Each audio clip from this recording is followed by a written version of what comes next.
იცით ვინ არის ყველაზე დიდი მატყუარა მთელ მსოფლიოში?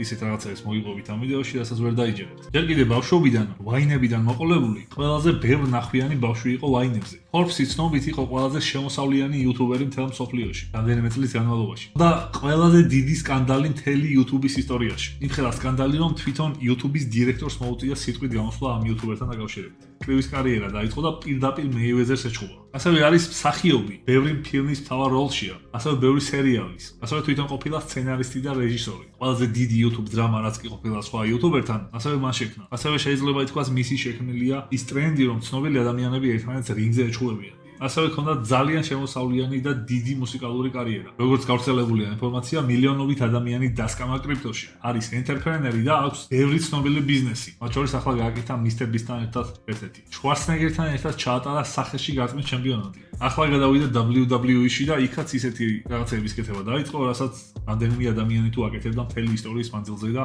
იქაც ძალიან მაგარია. ასევე თავით მაგათ საჩუქა top 1 პორნსტარი მსოფლიოში. მსოფლიოში აქვს ერთ-ერთი ყველაზე გაყიდვადი მერჩი რაც კი ყოფილა და ასევე პოდკასტი, რომელიც წლის პოდკასტის ნომინაციებს ხშირად იგებს. ასევე LGBTQ+ საზოგადოების პერი გახდა ერთი პერიოდი, ესე შეიძლება. ასევე სიტყვით გამოვიდა ბრტყელი დედამიწელების მსოფლიო საერთაშორისო კონფერენციაზე. ასევე არის გინესის რეკორდსმენი, პოკემონ ქარდების ყველაზე ძვირიანის გაყიდვაში. ასევე არის თამაშების პერსონაჟი. ასევე ჰყავს ორეულები და მისი ორეულები ძალიან ფინანსურად შემოსავლიანი ადამიანები არიან, რადგან ლოგან პოლის ორეულები არიან. ასევე არის UFC-ს, ბარსელონას და ბაიერნის სპონსორი. და ეს ადამიანი გენიოსია თუ მატყუარა? თუ რა უნდა საერთოდ?